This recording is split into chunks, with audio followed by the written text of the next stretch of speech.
Good evening. So, I would like each one of you to think of an event or a circumstance that has completely altered the course of your life. Now, for each one of us, these situations and circumstances may be entirely different in nature. We're not supposed to let our past determine our future, but sometimes it's important to look back and see where we've come from. And I have made numerous mistakes in my life. But these are the things that God has already redeemed me of, and He does not judge me for. And it is these stories of the past that set a framework for our relationships with other people who may be going through the exact same circumstance, or even similar circumstances, or even completely opposite circumstances. We're not supposed to live in the past, but embrace our new creation as those who have had their old self pass away. And behold, all things have become new. If somebody like me, with all of the mistakes that I've made, can be used for the glory of God and to further His kingdom, then He can use anybody. Now, my story is very simple. I was a mischievous little boy who grew up in a military Christian household. And I was taught to believe in Jesus, but until I grew up a bit, I really never thought that there was a need for God necessarily. My parents always provided everything I needed, whether that was food on the table, whether that was clothing that I needed, regardless of what our circumstances were, what our financial situation was. And I even had the privilege of going to a private school from kindergarten through 6th grade. And schoolwork came natural to me, and I began to think that learning was easy. I thought that I was special, I was better, I was somebody to be set up on a pedestal and admired by my peers and my teachers alike. I gained a lot of knowledge, but the haughtiness that I harbored in my heart alienated me from many of my classmates and kept me from learning even the most basic of social lessons. The very thing for which I had a penchant was the thing I became judged by, and I found that I did not live up to the hype, not at all. I had very few friends and became the subject of constant bullying. And when I became a teenager and entered into my homeschool years, I learned much more about God academically, but still refused to follow many of the things He told me to. I was very lazy because I thought that schoolwork was simple.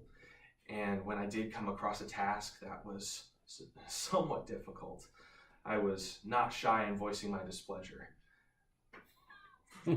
I was intelligent, but I was lonely, I was frustrated, I was complacent.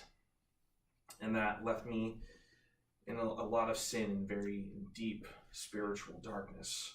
Despite all that, however, God was constantly planting seeds in my life. He was making a plan for my redemption. I was very inconsistent in reading my Bible, praying, or even wanting to, until God introduced Bible quiz to my life. It was very competitive in nature, which suited me very well. And in 6th grade, when I first considered doing Bible quiz, I thought that maybe this is something that would be good for me. It legitimately forced me to work hard to become prolific at something. First time in my life. It reinforced biblical truths in a very crucial stage of my development, which is much more important. Once that 1 year in elementary of doing Bible quiz was over, I was forced to really consider, is this something that I want to pursue further? And what I found was that I did. The next level, something that I had never really desired before. I had a passion to compete, and as a result of that, I became one of the most prolific Bible quizzers of my generation, memorizing 18 books of the New Testament over a period of 6 years and nearly leading a team to a national championship. But what's more important than that is that the level of community and the examples set for me by my competitors and my teammates alike was something that forced me to realize that I needed to pursue God with everything. It wasn't until after my senior year, though, that I understood the full impact of what Bible Quiz had done for me. It wasn't just Bible Quiz that I had a passion for now. I became passionate about youth, training them to be warriors of prayer and warriors of God.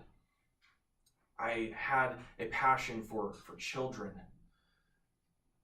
partnering with parents, training them up in the way they should go. What was even most important of that is that it kept me from completely walking away from God. I was overly selfish, and I desired the pleasures of this world. And I didn't want to humble myself before anyone or anything.